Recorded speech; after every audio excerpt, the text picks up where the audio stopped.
بسم اللہ الرحمن الرحیم۔ حدیث نبی صلی اللہ علیہ وآلہ وسلم۔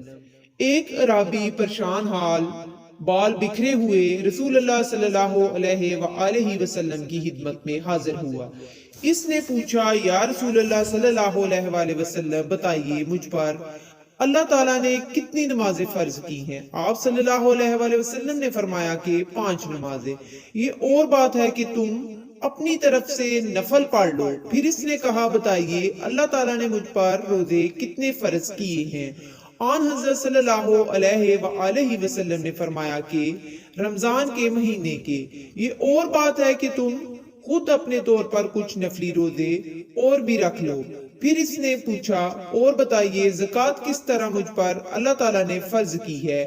آپ صلی اللہ علیہ وآلہ وسلم نے اسے شرع اسلام کی باتیں بتا دی۔ جب اس عرابی نے کہا، اس ذات کی قسم جس نے آپ صلی اللہ علیہ وآلہ وسلم کو عزت دی، نہ میں اس سے جو اللہ تعالیٰ نے مجھ پر فرض کر دیا ہے کچھ بڑھاؤں گا اور نہ گھٹاؤں گا۔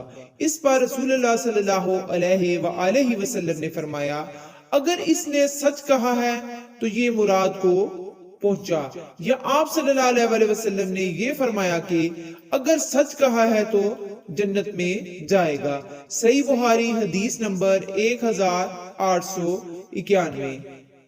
رسول اللہ صلی اللہ علیہ وآلہ وسلم نے فرمایا، روزہ دوزخ سے بچنے کے لیے ایک ڈال ہے، اس لیے روزہ دار نہ فحش باتیں کرے اور نہ جہالت کی باتیں، اور اگر کوئی شخص اس سے لڑے یا اسے گالی دے تو اس کا جواب صرف یہ ہونا چاہیے کہ میں روزہ دار ہوں۔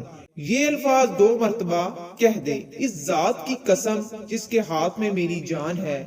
روزہ دار کے منہ کی بو اللہ کے نزدیک کستوری کی خوشبو سے بھی زیادہ پسندیدہ ہے اور پاکیزہ ہے۔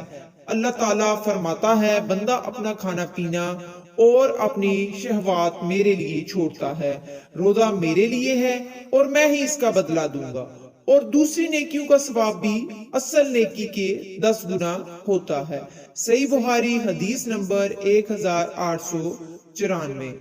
اے اللہ ہم سب کو ان احادیث پر عمل کرنے کی توفیق عطا فرما۔ صلی اللہ تعالی علیہ وآلہ وسلم۔